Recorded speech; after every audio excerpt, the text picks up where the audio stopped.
Lois Evans, Director of Leadership Programs for Ascend at the Aspen Institute. In keeping with the values, the guide center Ascend. My mic is acting up, so I'm going to get a new one.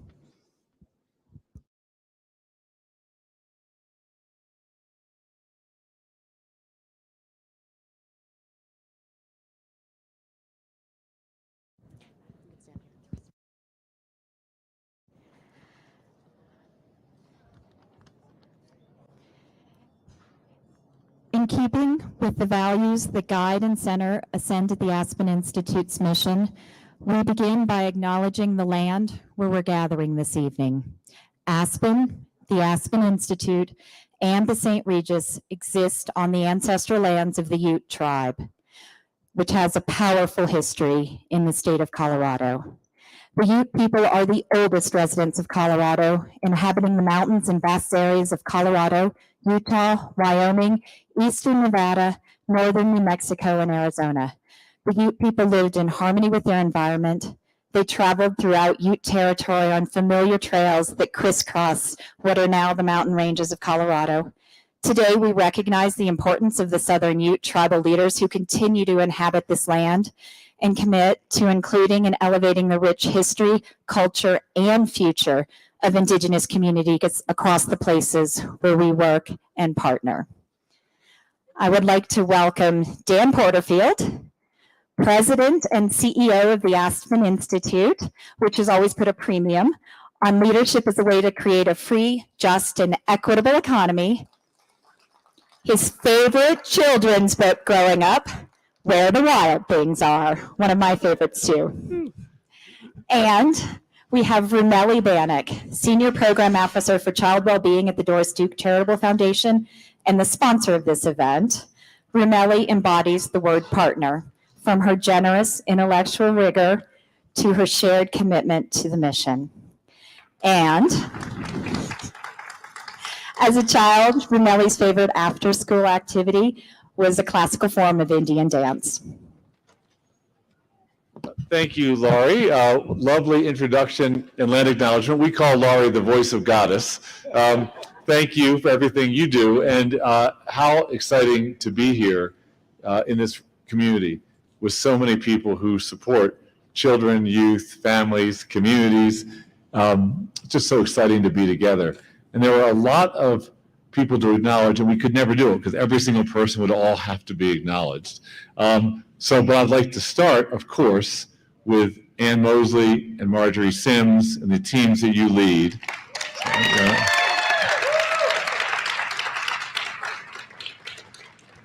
Ann and Marjorie have had an influence in the Aspen Institute as a whole that really reflects the values of Ascend and also transcends it, because they've shared with all of us the methodology of thinking about two-gen solutions and valuing families, co-creating with those that we serve, constantly stretching and growing, being learners in our work always. They've actually adopted some of the ideas of the Aspen Institute. Maybe they came with the two of you, maybe you picked them up along the way, but they really care about text-based inquiry and getting a text that speaks to the group and centering on it, which is so important as a way of building community.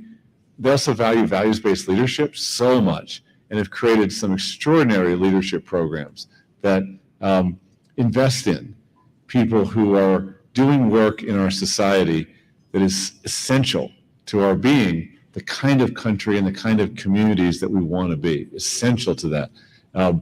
Those leadership journeys that our fellows go on I want to call them transformational, except I wouldn't want them to transform too much because they're great when they start the journeys, but they're growthful. It's about constant growth and building community, which really connects to the Aspen Institute's values as a whole. We have a lot of supporters here. Mike and Jackie Bezos are here, two of our greatest champions of the Ascend program.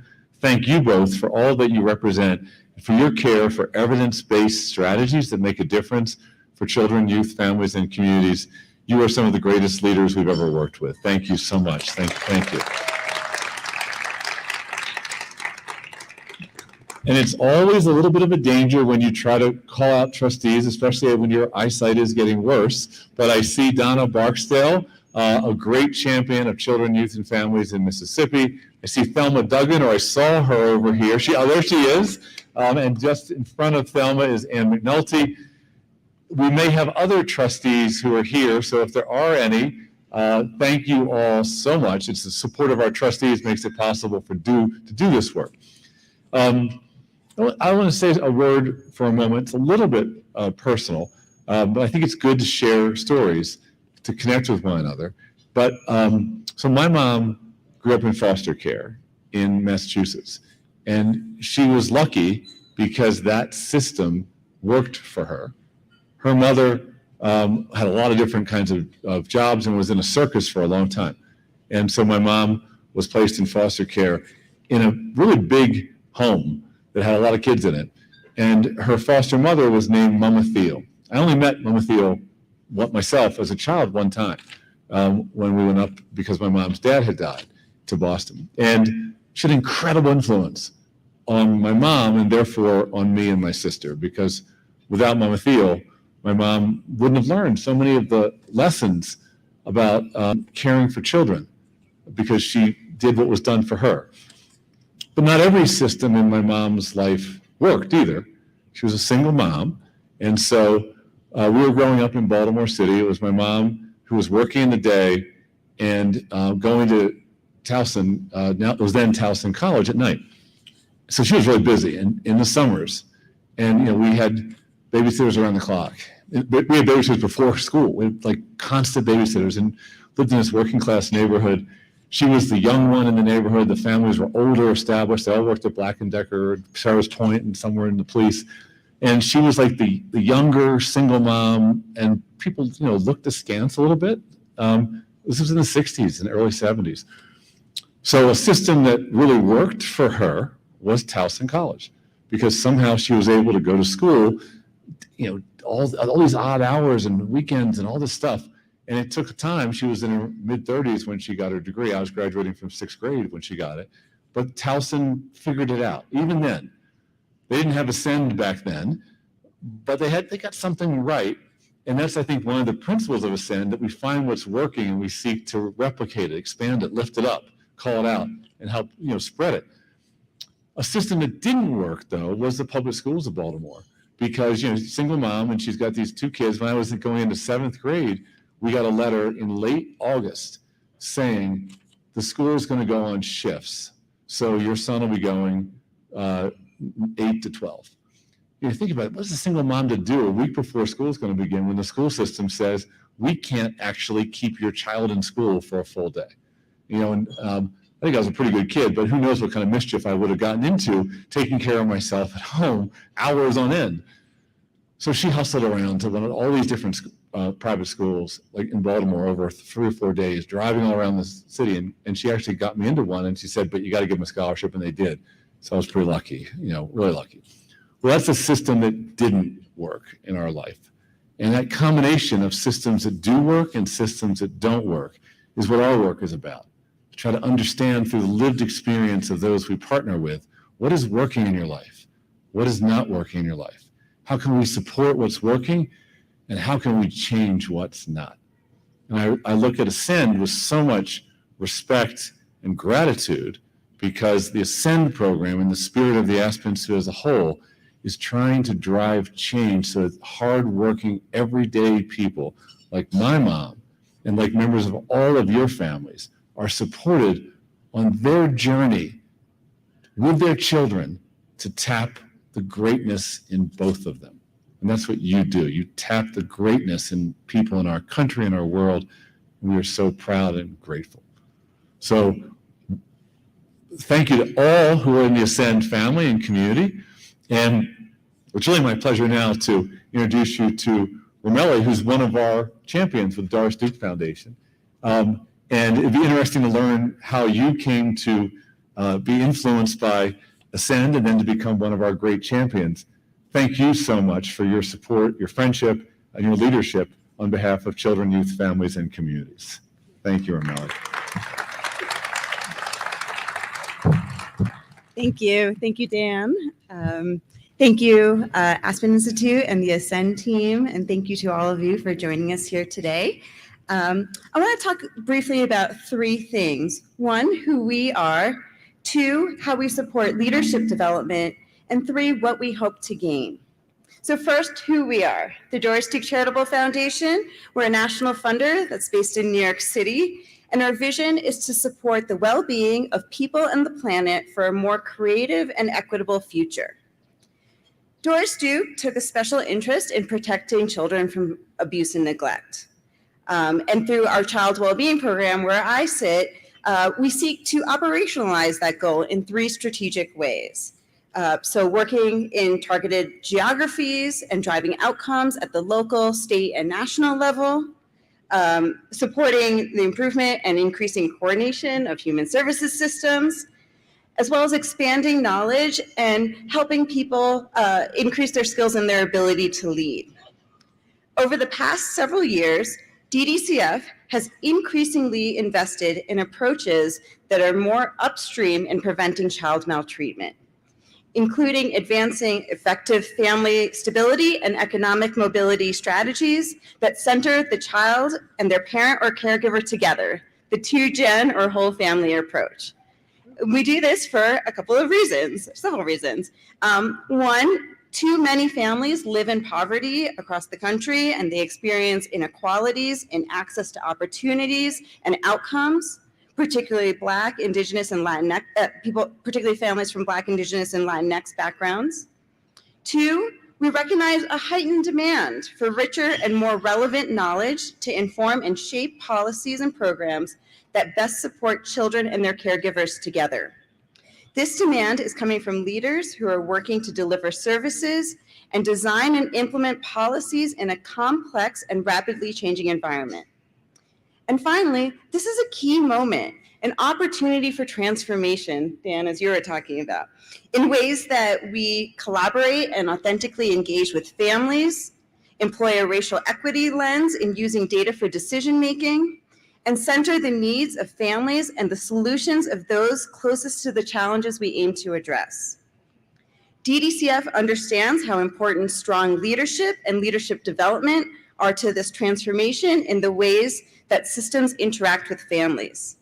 Since 2018, we have supported over 250 leaders and growing with a wide range of perspectives, experiences, and expertise who are working to advance positive child and family well-being outcomes.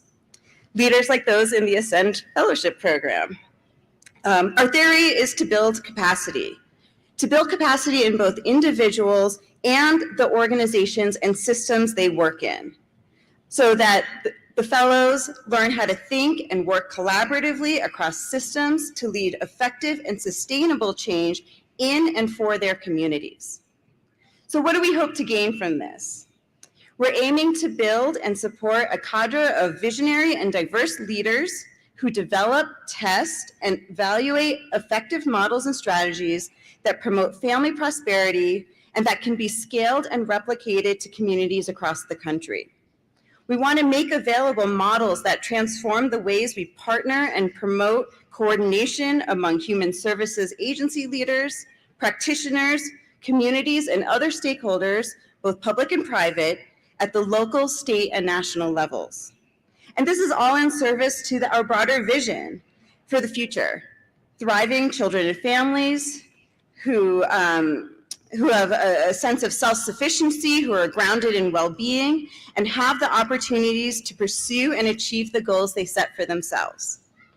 DDCF is honored to support Ascend at the Aspen Institute and the Ascend Fellows, and we're excited to help kick off the celebration for the 10-year anniversary of Ascend.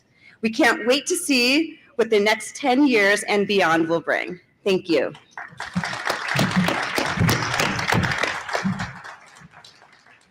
Ascend family and friends, please welcome Ann Mosley, Vice President at the Aspen Institute, founder and executive director of Ascend at the Aspen Institute, and founder and co-chair of the Aspen Forum on Women and Girls. Anne is a force in our community and across our country. She's spent the last 25 years turning her vision of leadership into a movement that reimagines the possibility of power and the power of possibility, a movement that puts children and families at the center and creates new leadership networks through radical collaboration. From the beginning, Anne and early collaborators shared the same North Star. They prioritized building pathways to economic mobility, educational success, health and well-being for our children, women, and families.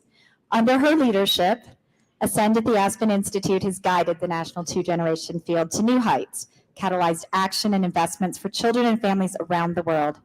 Anne led the design and launch of the Ascend Fellowship, a national program that identifies and amplifies the impact of multi-sector, amazing leaders with quantum leap ideas to break the cycle of poverty.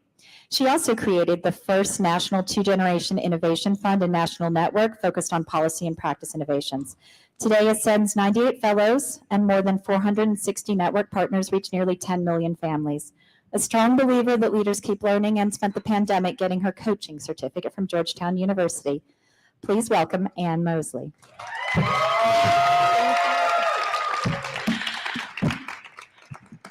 Thank you, Lori, for such generosity. Anybody who knows me a minute knows I'm always on the lookout for a good idea and a great leader. So I am modeling keeping it real. This is a moment. And this is a moment of celebration that all of our hearts and spirits and insides need. And so thank you for joining in this moment of celebration. And thank you for joining us in this moment to honor leadership, determination, and accomplishment over the past 10 years. You know, as we look forward, we're going to look back for a moment, but most importantly, look forward and hear from some amazing leaders and some amazing partners. But this moment, full stop, calls for absolutely us leaning into new perspectives, possibilities, and people. It's really about the next generation that is actually here. I'm not talking younger, I'm talking about flipping the podium, but the new leadership that reflects the full diversity, resilience, and genius that comes from all corners of our communities, all segments of our society. And that is what we are here to celebrate and get behind. My heart literally is like a flutter right now with the amount of gratitude I have. And I think the gratitude I have to first express, my family's not here, but if they're on live stream with everybody else, my husband and daughter Elliot and Jasper and our dog Bella, like, hello. But to all of our Ascend partners and families and communities out there, we thank you for tuning in, and we wish you were here with us in this courtyard, in this beauty, in this moment. But I really want to thank the Ascend team. The Ascend team are the superpowers and the magic that make this happen and make this moment possible, along with our dear friend Romelli, who likes to just create that space in unpredictable ways from philanthropy. Thank you. I would be remiss if I didn't give a special shout out to my multiple rodeo dear partner in good, Marjorie Renee Sims. Managing director of all things Ascend and all things good. I also want to do a special shout out to my dear friend Lori Brolio Severance. Lori, you'll hear a bit about our perspective on generosity, but there is truly nobody, and my fellows will back me up, that demonstrates generosity and passion for leadership like Lori. And so I also really want to thank you and James, and it's that job, and everybody here. And so let me kind of move quickly to a couple of key points I'd like to share and get into a really fantastic conversation with our fellows. So just one thing, 10 years ago, I really saw and I felt a void in what was happening to families in the backdrop of the Great Recession. And there were three key factors of this void that was like visceral and also personal for me. It was one, that we families, children, and the adults in their lives were being seen and approached separately. We were not looking at families holistically and loving and honoring whole families. Second, our systems, fragmented, broken, outdated, ineffective, but grounded in historical systematic oppression, inequity, and racism. Third was a void in leadership. If we keep listening to the same voices from similar experiences, same ideas, how are we possibly going to achieve transformative outcomes? So that was something that really sparked me, and I was fortunate enough to be welcomed into the Aspen Institute, and thank you, Dan and Karen. And I also want to do a special thank you to Elliot Gerson and his wife, Jessica, who've also provided homes in their gardens and in their offices and hearts for many of us policy directors trying to change the world. So thank you. But when I had a chance to come, what we did two things, two immediate bold actions when we think back to 2012. We set a clear vision and a clear North Star that we could all get behind around intergenerational economic security, educational success, and health and well-being. And we are grounded in our principles, and we lean into them every day in our journey and growth around equity. And for us, that equity is economic, racial, and gender through an intersectional lens. And we fundamentally believe, honor, respect, and are always in the power of lived experience and expertise. Because if we do not go to those that are most proximate to the problems and to the pain, but lift up their wisdom and resilience and ideas, we will never get there. And so this is a core part when we set that North Star, really believing in a two-generation approach. The second bullet point was really about leadership. And we just said, we've got to flip how we're thinking about leadership. And we was grounded in a point of view, the Ascend Fellowship, and absolutely so privileged to build on the 70 plus years of the Aspen Institute's track record of values-based leadership. For us, when I've thought about the founding point of view, is grounded in a few thoughts. One, it was that leadership lies in all of us. Second, if you are actually doing values-based leadership, it is not just about what we do, it's about how we do it. Third, this is not leadership training. This is transformation, amplification, and acceleration. And so, and lastly, it's about power and trust. Change happens at the pace of relationship and trust. And when I'm talking about trust, I'm talking about I have your back trust. I pick up the phone, Mayor Carter flies in, God love you, for 12 hours to be with us for this moment. But this trust is about not just being with you when you're up. It's being with you or when we all might falter or fall, or also when we might disagree, to let judgment leave us and invite and embrace curiosity. And so when I think about the who and the what of the fellowship, and we're going to have some phenomenal fellows and leaders come up to the stage, I'll just say a few things. For the who, it is a highly curated experience. It's also highly competitive, not a word because we're highly collaborative, but it's a very thoughtful process. And the one thing I'll say to all of you out there, there is an abundance of leadership. We just got to be looking in the right places. Amen. To myself on that one. But it's really about looking at those leaders that really have their idea is ready for a quantum leap forward for intergenerational family economic mobility and well-being, especially from the earliest years in time. It's about finding leaders at their inflection point, those leaders where their leadership, their energy, their spirit, and their idea and their position are all coming together to be ready for that quantum leap. And they are also about being grounded in their values. And the three values, you've heard me talk about diversity, equity, and inclusion. And we see those as values, behaviors, and outcomes.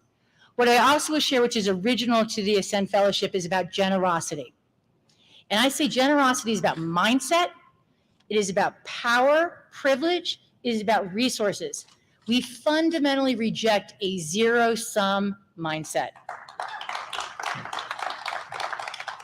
There is plenty of room at the table, and it is truly in radical collaboration that we will move forward. So for us, as we go forward, it's a full-in, love-in experience, 18 months, 4 week-long sessions, We embrace the Socratic method. We invite all of ourselves to be living an examined life, reflecting, and then collectively interrogating and examining the systems with which we all live. And so within that, we look at that time with peers and nature to replenish and renew and be bold and challenge ourselves. We also provide coaching and technical assistance targeted to get them from the White House to the State House to media and philanthropy to go to the next level.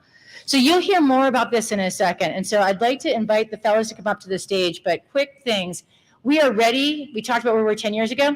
We have a plan for the next 10 years. And we are setting our sights high, bigger, and bolder. We are strong, positioned, and prepared, and with others and in community.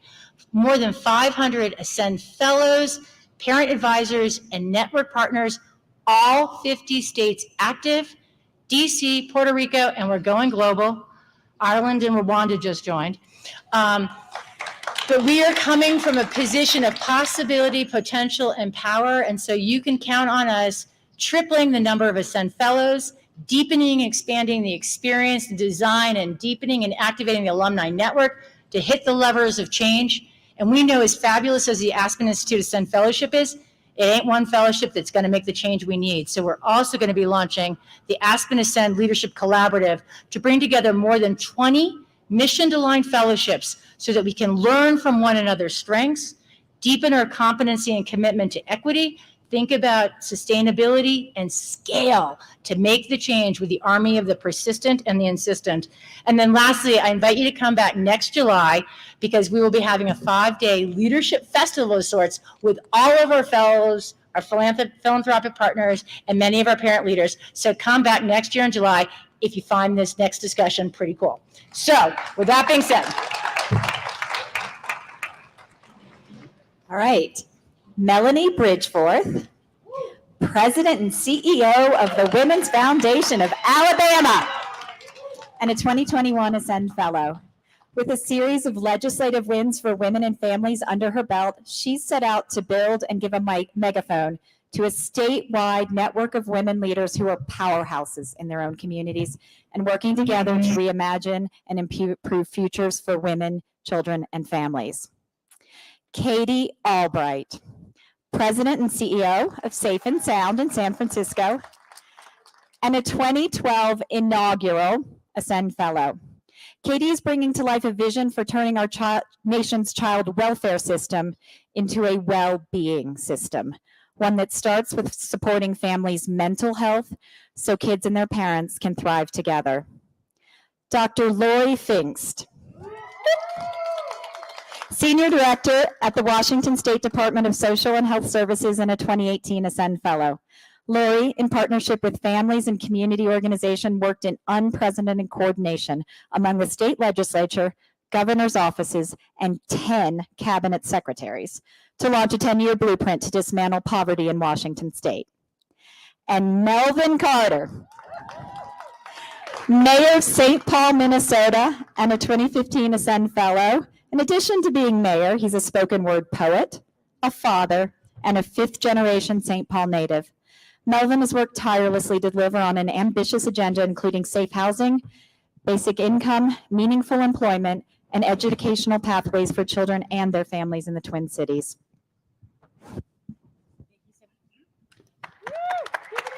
Thank you so much, Lori. Is this on? Okay, we'll share. So Melvin and I are so ready to share. Okay, so let's jump into this. We're going to just kind of really jump into conversation because this is what you're going to see when you see leadership and the levers of change in action. So Melanie, my friend, let's go to Alabama. On our leadership, don't discount it. You, in just a couple years, have taken the Women's Foundation that was based in sort of the greater Birmingham. You're going statewide to all women and families, and then through the legislature. So share with me, why is the leadership of women in Alabama and your vision so important? Well, thank you, Anne. And I just have to take a quick commercial break because on behalf of the fellows, we want to hear just one more cheer for Anne. Okay, that's how we go. Sorry, Anne. So love the question. and have to say that in order to sort of talk about why the women that we are training and equipping to advocate and move big change is so important, I have to also talk about my own leadership journey, because I am not divorced from that story. Those narratives and that arc is very intertwined. So as Anne mentioned, about 4 years ago, I came into what was a regional women's foundation with a bold vision of building the most powerful, philanthropic, and leadership voice for women the state of Alabama has ever, because it didn't exist until we built it. And so 4 years later, 9 policy wins for women and families later, $3 million in community investments to build gender equity later, we are now the statewide voice for women. And so we're doing big work, but one of the things that I think a lot about is gender equity. While it is not inevitable, it is possible. But it requires far more than evolution, it requires revolution. And so what was revolutionary in my state, my home state of Alabama, was to center the power and and to organize women around issues that they cared about, issues that impacted their day-to-day lives. And so that is what we've been doing for the past couple of years, is installing a civic, permanent, and durable infrastructure led for, by, and with women who have historically been left completely out of the conversation, so that they are advancing big change. They are telling decision makers, we are bridging that gap between them and the legislative process so they are able to dream. We are meeting women where they dream so that they can shape policy for them and their families. And so when I think about this, I just have to tell just a couple of quick stories, because we are investing in them and they are winning. In Alabama, we were one of 6 states that continue to shackle pregnant women in prison while giving birth. Because of the leadership of the women we are investing in, that is no longer the case as of this year. This group of women came to the legislature and fought and won on a bill to put money into school systems across the state to fight period poverty. If that didn't do it for you, let me tell you another story. I want you to think about these names: Cooper, Max, Camden, Amaya. These are the names of children who were injured or died in an unregulated child care in Alabama. And it is because of the power of their parents, of their grandparents, walking the halls of the legislature each and every day, that we were able to transform child care in Alabama to be safer. When we started that fight, 60% was unregulated. When we ended, less than 30% was unregulated. So when we talk about investing in the power and possibility of people, not only are the women that I'm talking about and the work that we are doing an example of that, but I am an example of that. Thank you. Thank you, Melanie. Thank you, Melanie. Look at Alabama. So now we're going to go to Katie Albright. And Katie, dynamic times call for dynamic leaders. You were well on the crisis of mental health and well-being and impact of trauma in our country.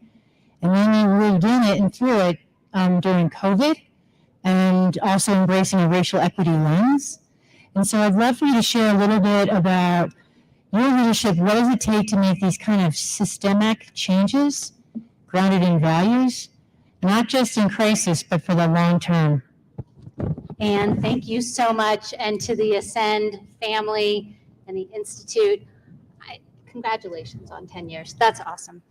I have to say, at a personal level, really, Ascend has profoundly changed me and my leadership, and frankly had impact on the entire community in which I work. Safe and Sound is a community-based organization working to strengthen families and end child abuse. And as a fellow, you take this pledge at the beginning. And my pledge was to ensure that all children in my community, 100% of children in my community, would grow up free from violence and be safe. And that meant ending child abuse in my community. Well, that looks great on paper. But in partnership with Ascend, they made me take accountability for that statement.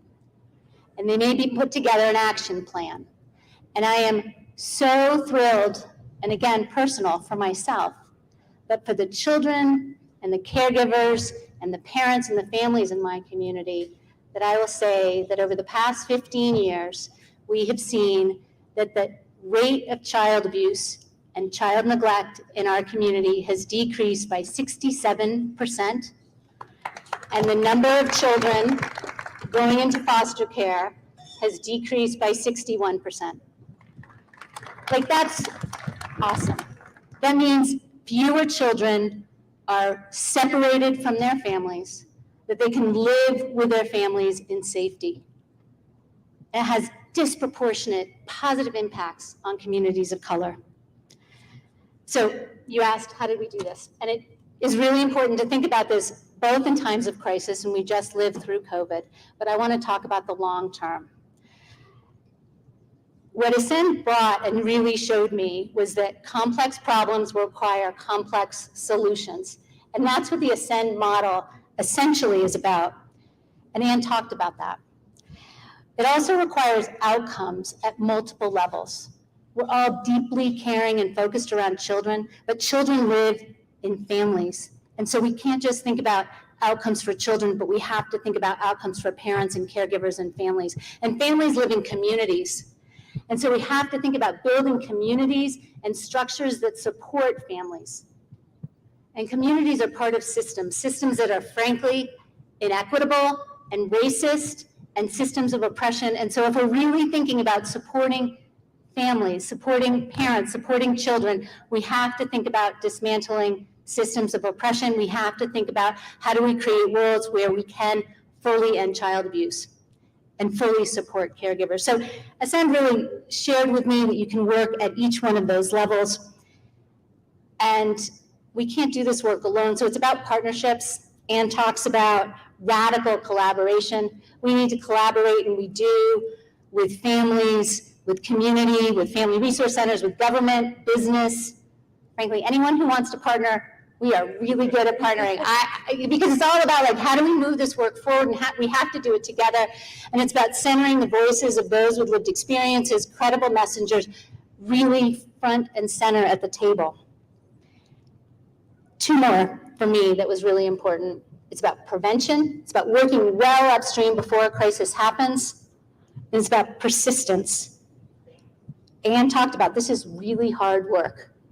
And so having Ascend holding us accountable, but more importantly, supporting us, is, I think, what I've seen. And I'm in the first class.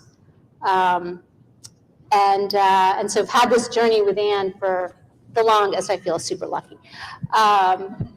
And Marjorie and all the Ascend amazing team members.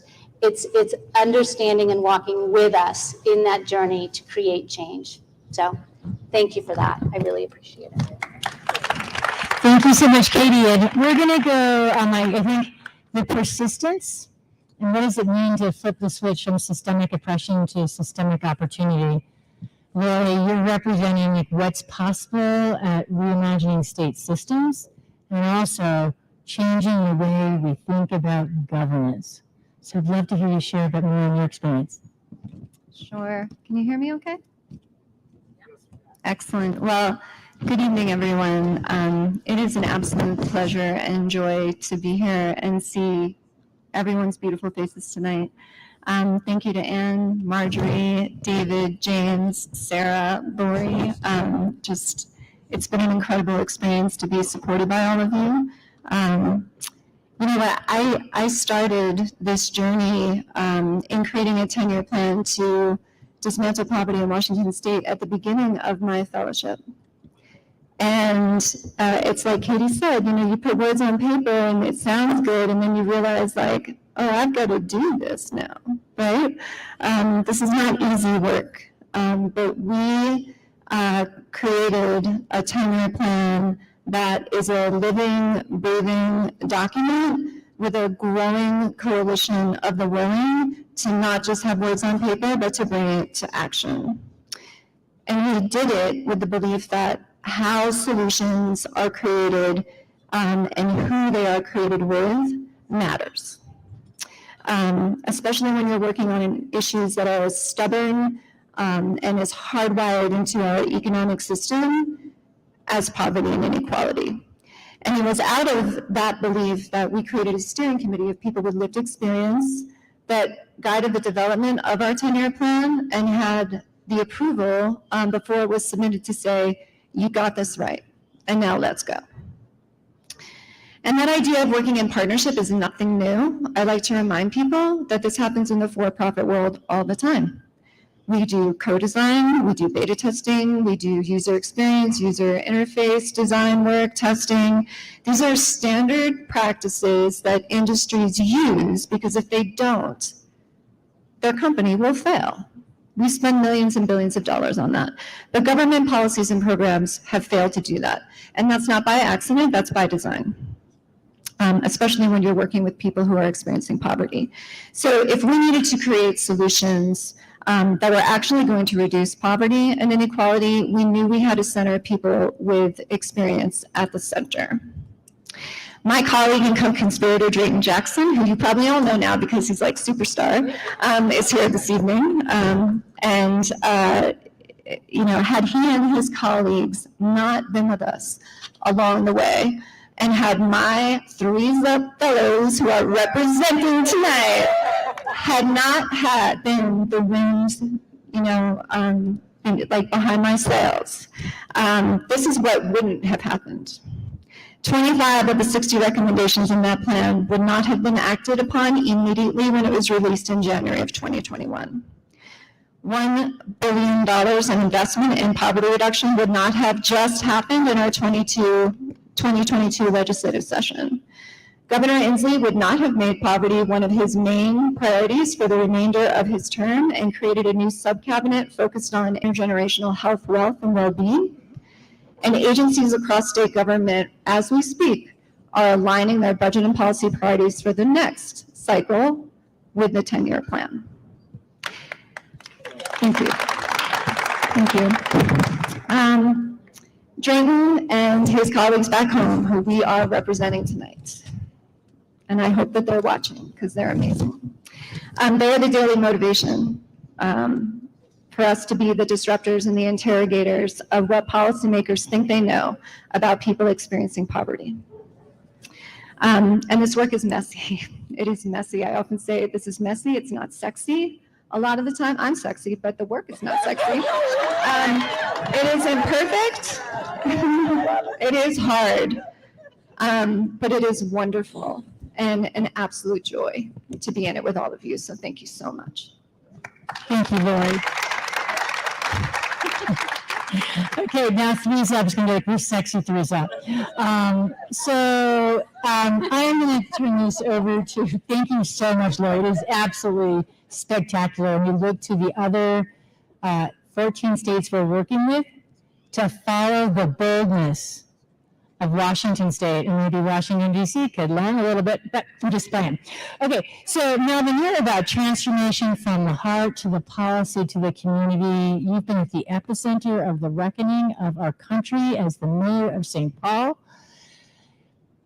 You are a father, you are a leader, you are an artist, and you are a believer.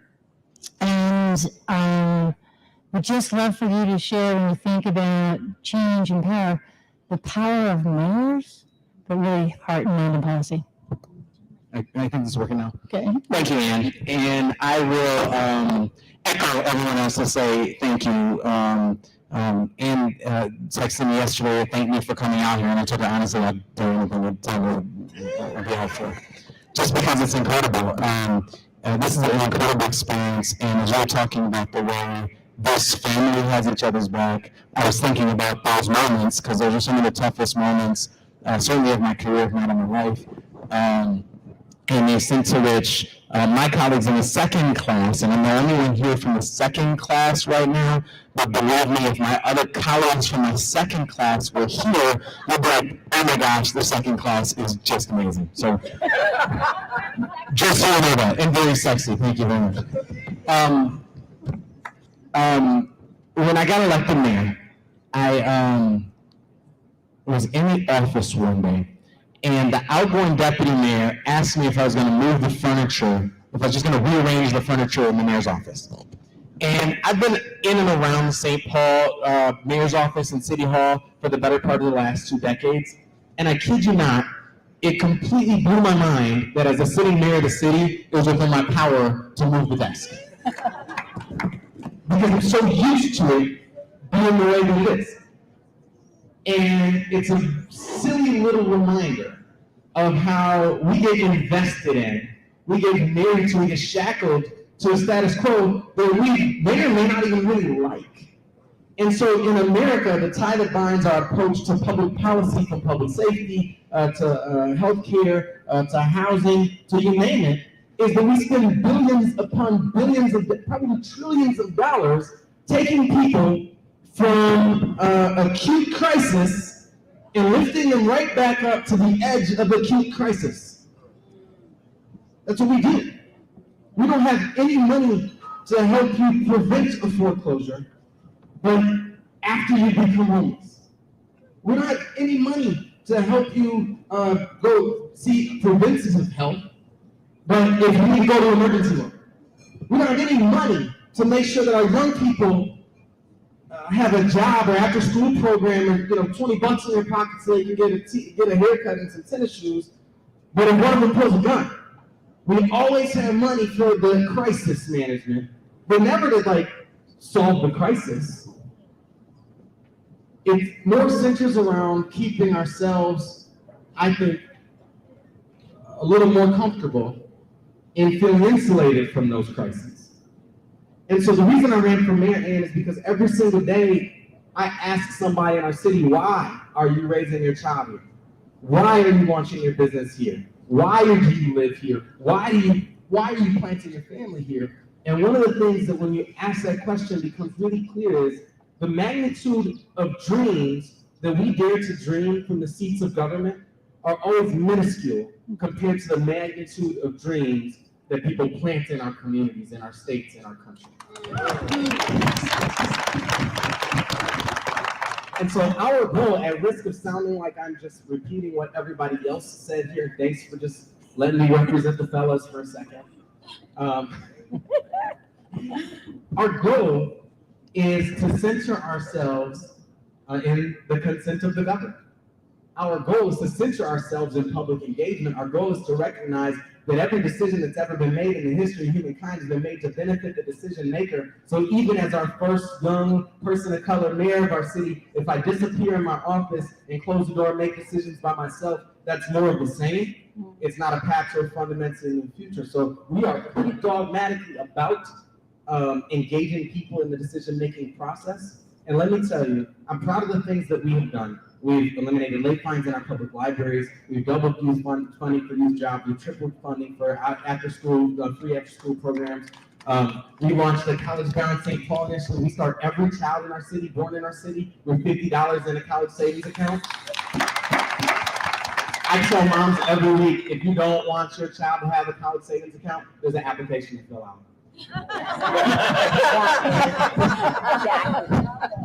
Because we're about caring for our children.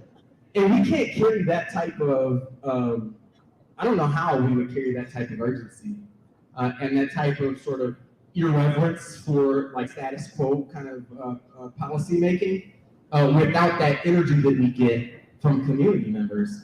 And that's what's really put the gas in the tank. So I tell folks all the time, as proud as I am of the what of the things that we're doing, I'm even prouder of the how, and that's by censoring exactly what you just said, the people who are most impacted by the policies that we create in the decision-making process. The last thing I say is this, although I will warn you, I grew up in the Black church, so I can say that 3 or 4 times. The question is, how do we listen? Because oftentimes we pretend that the only way people speak up to their government officials is at 5:30 on a Wednesday on the first and third week of the month on the 3rd floor of City Hall. When in actuality, our children, our families, our parents, our community members, our business owners, our workers are voting with their feet every single day of the week. At my high school, there's a place where the sidewalk goes up and around and comes back over, and there's a there's a cow path, a shortcut that's been worn in the grass for the past 30 years. It occurs to me that if we said, listen, next Wednesday at 5:30 on the 3rd floor of City Hall, we're gonna have a public hearing on optimal sidewalk alignment, and all you students are invited, they will laugh at us. But every single day, 2,000 students know it makes more sense to cut across this grass. And so part of what I challenge my team is, how do we listen to people? How do we center those voices? But more than just the voices, because that makes us think of like voices at a microphone, how do we center those experiences in our policymaking sphere and learn from them and actually do the things?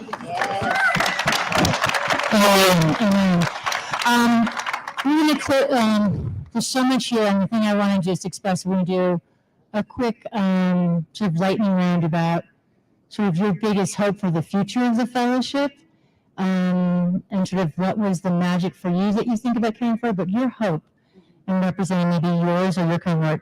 But the two things I just wanted, before they close out with that comment, and we'll bring up some funding partners for a short moment, but to share their hearts, is what you're hearing across from each of these fellows in their own words, representing their own experiences in communities, is listen, don't tell.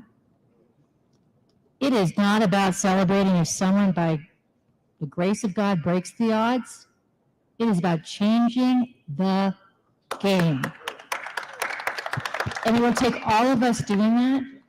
And leadership is personal and it's public. It's inner and outer. And what you also don't know is when you think about whole leaders, whole humans, the families and the communities and the histories and the ancestors that are with these four leaders and all of the fellows. And that is what our future needs. And so if I may, I'm going to start with you, Katie. What is your greatest sort of hope for the future when we think about scale and systems change? Thank you so much, Anne. And for me, a light bulb has gone off in this conversation, so I'm just going to share. Because what you've really seen up here is how do you bring together government and focused on economic self-sustaining work, women and children and foundations and philanthropy and community organizations, all for change. And so I'm just going to make one plug and channel one of our fellows who was not able to join us tonight, who is so focused on guaranteed income. And I'm just going to share one statistic with you, which is for every $1 increase in the minimum wage, research shows that there is a 10% reduction in neglect reports. So you can fundamentally see how economic self-sufficiency helps families and helps children. And so my hope for this fellowship and what I've gotten out of it is like tremendous friendship, mentorship, leadership, trying to understand my own complicity, my accountability in this work, and mostly partnership, because that's the only way we're going to be able to do it, is work together for kids and families. So thank you. Katie, thank you, Katie. Melanie, may I go to you? Yeah, growth. I want to see growth. I want to see more Melanies, more Katies, more Melvins, more Loris. And so I was excited to hear you talk about that. And so I would just say that this fellowship has fundamentally changed how I see myself as a leader. And that's why I want to see growth. Because I know how important it will be for me, and I know how important it will be for those to come. One of the first things we did as fellows was grapple with the great literary giant Maya Angelou's brave and startling truth. And I would love to just share a bit of mine, because I think one of the things that the fellowship will mean to me is this moment, because it has grounded everything that I have done since last September. And I'm super proud of that. So when we think of the concept of leadership, it's often elusive and accessible for only the chosen few. And what the fellowship has helped me understand is how to embrace my brave and startling truth, which is that I am chosen. And you are chosen, and we are all chosen to fight for our own humanity by radically fighting for the humanity of others. And so when I think about the future and what I want to see, I want to exercise more grace in my own leadership, and the fellowship is helping me do that. And I believe we are the problem solvers of our generation. And we are the people that are going to take us to that North Star. And so I think when we can hold the space for the communities and the people we represent, hold that space of grace and humanity, we may lose a few battles, but we're going to win the war.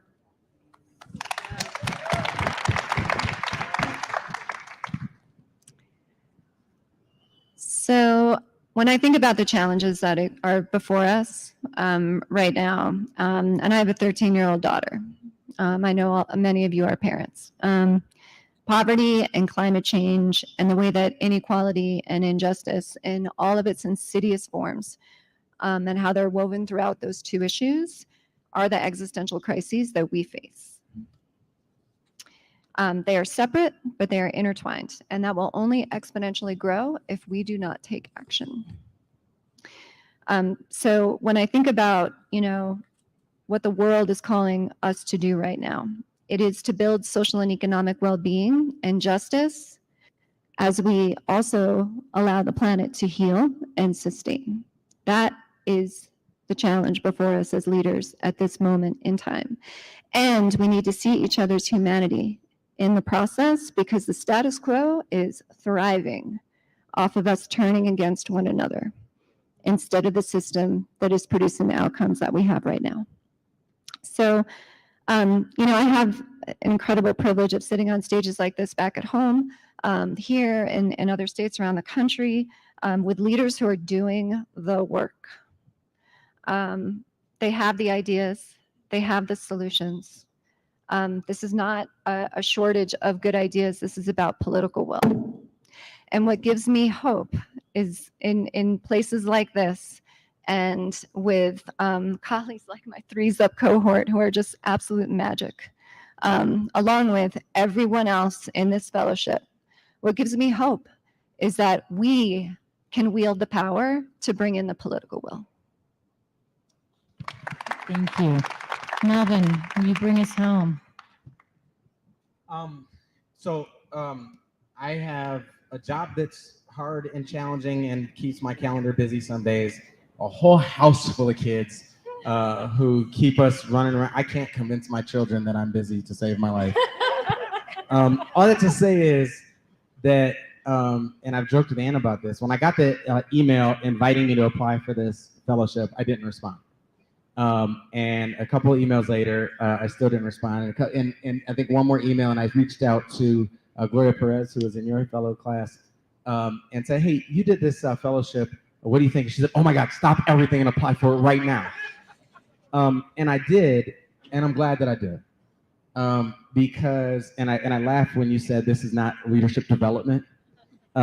Because I often feel like, look, I can go to YMCA and get inspired, or I can go kind of whatever it is. And as much as processes we've had, I'll always remember what you said at our first convening. And you said, we want you to be inspired, but we need you to kick some butt. And if you know Ann, you don't believe she really said butt. And that was just so incredible to me. And let me tell you, like years later, I'm in a different job, in a different space, and the fellowship helped me learn about my just leadership style, my leadership philosophy, my approach to leadership, who I am as a leader.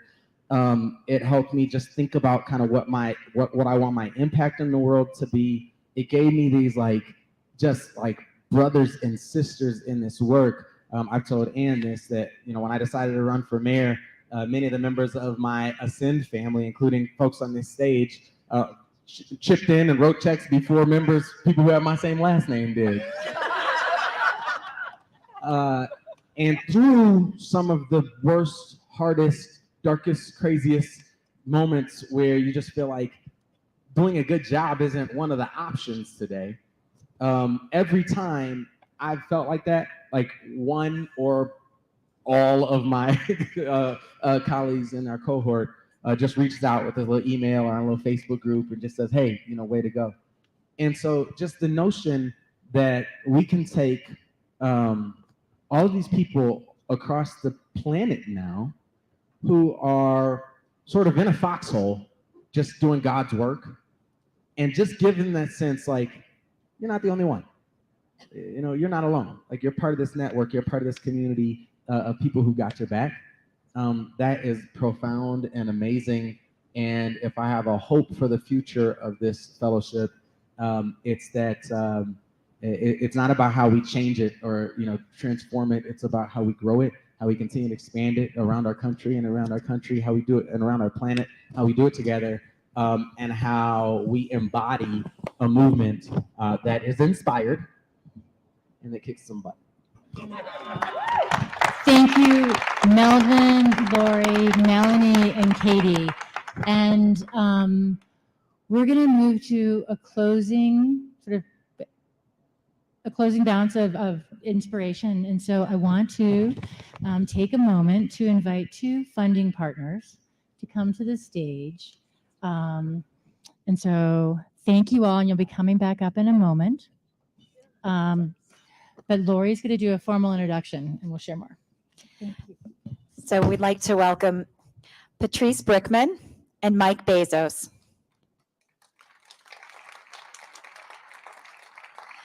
Patrice King Brickman is the founder and managing director of Inspire Capital LLC, a venture capital firm that invests predominantly in women and people of color-led businesses with social impact.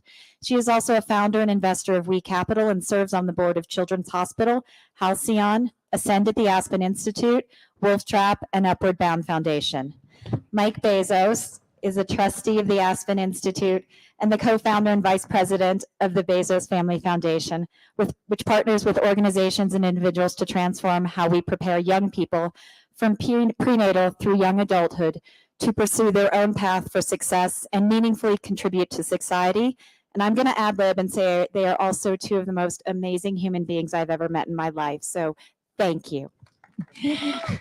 Perfect ad-lib, Lori. And I will add one little spot, and we're going to kind of keep this short but powerful so we can be toasting. But what Mike and Jackie and the entire Bezos Family Foundation team, and also Patrice, as a woman philanthropist, you jumped all in. You role model what philanthropy can be. And if we remember the Aristotelian definition of philanthropy, it is about the love of humankind. And not only do they fuel us up with critical financial support, but they are there in the tough times. And they are also the philanthropists that they don't see risk, they see reward. And so, I'd love to just give a moment to each of you to share, Patrice, from the earliest of days when Ascend was just but an idea somewhat, and Mike, representing Jackie and the family, why you made such a big bet. So Patrice, if I can start with you, maybe? You're always on. Okay, I'm on. So I will be brief, and I will share just a historical data point that speaks to the ethos still of the organization. And I'm going to go back 12 years. So we're celebrating our 10-year anniversary. But 12 years ago, I'm sitting in a bar probably with Anne. And she's sharing her frustration around how poverty was not being solved for. And then her 2-gen approach, and that was super easy to buy into and understand. But she also shared something that the fellows talked about tonight, but you should know that, an Annism is that 12 years ago, she was talking about the way she was going to go into this work, which is listening and learning, and the devout commitment to that. And she was doing it 10 years before that. God, we are old. But she was doing it 10 years before that. And the thing we're forgetting is that everyone talks about stakeholders now. It's in vogue, and thank God, right? Thank God organizations are doing that. Nobody was talking about that 12 years ago, and they certainly weren't talking about that 20 years ago. It was more about theory and, I don't know, ego. But In any event, it is deeply, deeply embedded in the DNA of this organization. And yeah, and it has been. And I'll just fast forward 2 more years. She's launching Ascend, and she builds her team. They take their earliest funding, and they do the most exhaustive, rigorous focus groups and research around the country, talking to these communities. I didn't see you for a year and a half, literally. So that's just it. You know, it's real and it matters. And I'll just leave you with one final thought that Anne's already spoken to, and that you can hear it through the fellows. But you know, the reality is, if we invest in leaders who are passionate about transformation, but also who believe and trust and value lived experiences, we will wake up to a better world. Like, we will. So with that, thank you. I get to turn it over to my friend, the wise and wonderful Mike Bezos. On? No? Okay, good. Well, thank you. Thank you very much for all these wonderful introductions that you have heard. Probably 25% of that is true. The other 75% is just kind of loving each other and sharing and getting to know each other over all these years. It is an honor for me to be here and to be addressing those of you out there that are really doing the hard work, where the tire meets the road. From where we stand, philanthropy, it's we stand back and we support those organizations and individuals that have impressed us with their plans and ideas and thoughts. But it's very often that those visions and thoughts and plans don't turn out to be what they were first thought of. Aspen is not one of those. Aspen is one of those that truly delivered. It has been delivering from day one, and last 10 years, and I bet that the next 10 years and beyond will continue to deliver amazing fellows that will go out into the communities and do the work that really needs to be done, that reaching out to mayors and sharing with them how much power they have, not only to move the furniture around, but to do a whole lot more, and kind of letting them know the needs of the community. Let me tell you a little bit about our foundation, the Bezos Family Foundation. We started it about 22 years ago. My wife Jackie and I and our family started the foundation after some investment we made became a reality, and we decided to that it was time for us to really support what was important to us as a family, as an individuals, and that is education. That's what the focus of the foundation is, education, and that's a big umbrella. You can put a lot of stuff under education. And within that education, for us, is really fostering research. And pretty much everything that we do is based on research. So we fund research and in early learning, the brain development, those first 5 years, how important those first 5 years are in the development of those babies' brains, those synapses connecting million a second. And that only happens if there is a good relationship between a parent, a caregiver, and that baby. And those strong synapses are the ones that continue to develop as that baby, that toddler, that 10-year-old becomes an adolescent and an adult. If those are strong relationships from the beginning, they'll continue to be strong all their lives. So we fund and research all the way from prenatal because there's a whole lot of stuff going on in those babies' brain, even in utero. And the first 5 years are amazing. Adolescence is the next period of brain development. We do a lot of work with adolescents, and I'm told by the researchers that we work with that there is a third wave of significant brain development around the 70th birthday. I'm waiting for that to happen in a minute, but it hasn't reached me yet. So, in seriousness, one of the things that is important to us is that we found out very early is if we want to reach those babies, to have access to those babies, and for them to have the relationships that they need to have with their parents and their caregivers, we had to reach the parents and the caregivers and get their trust. And so my wife and I and our children couldn't really stand in the corners and pass out this information to the parents that we wanted to reach, because we didn't have their trust. They didn't know us. They don't know us. But we knew that if we reached out to the community, the people in the community that were their trusted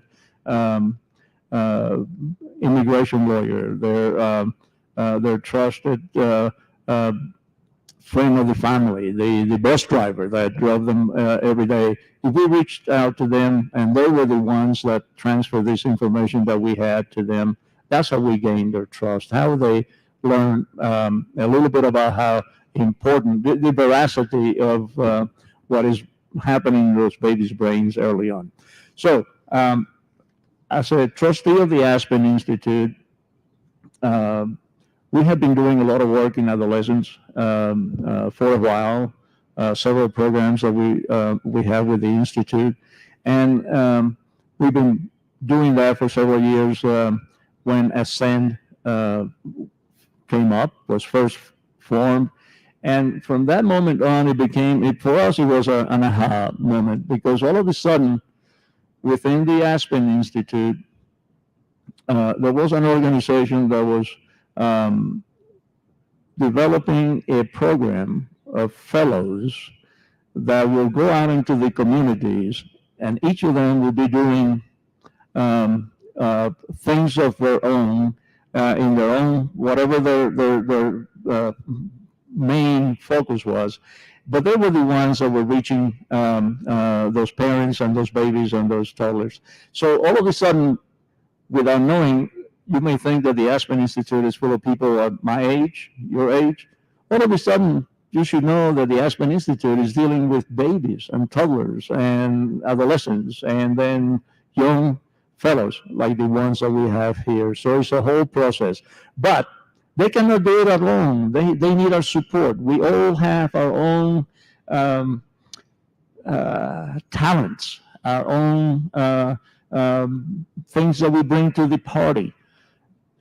So take those, whatever it is that you have, that you can support Ascend, you can support those fellows. You can, if you want to know who they are in your community, I'm sure that they'll give you their names, and get close to them and help them out, because they need that support and they need to know that they're making a difference. And they need it now. We need to get behind them. We need to grow. We need to scale the process. We're going to make sure that happens. So please get behind them. Let's get this done. Let's move forward. And we support you all the way, every step of the way. Thank you for being here. Thank you so much, Mike, and thank you, Patrice. And we are going to kind of get the party started with inviting, Lori, Katie, Melanie, and Patrice and Mike, you stay here. You're with us. Don't you get to go yet? Melvin, on up to the stage. And I'd also, while we're doing this, I'd love to invite all of the fellows that are here to just stand and wave and show your fabulousness for a moment. Don't be shy now. I mean, really.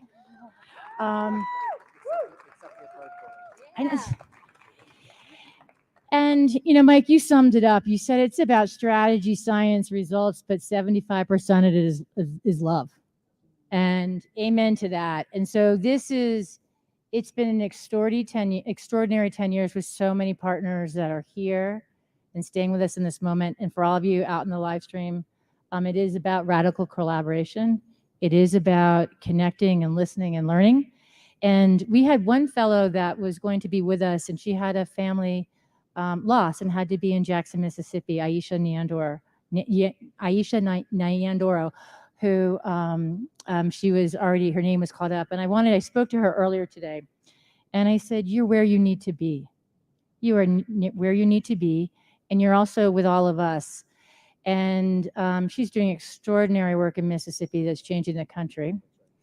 And there's a poem of hers that's her favorite. And I wanted to close with her poem, and then we'll go to a toast, that to bring her spirit into this Ute Mountain, this exquisite place that is land of the Ute, now called Aspen. But it's a poem by Harlow Falcon. Never-ending fountains of wonder. I am fearless in the eternity of possibility. Within the endless flow of this, I am breathless by the wonders that surround us as never-ending fountains. Let every child, every parent, every family be able to have never-ending fountains of wonder. So together, let us toast to what is possible and a new way of thinking about power and people and families and justice. I thank you all. I thank you all. And I'm honored and privileged to be in a center. So cheers. Cheers. Here this to another 10 years and 10 beyond. years. Cheers. Cheers.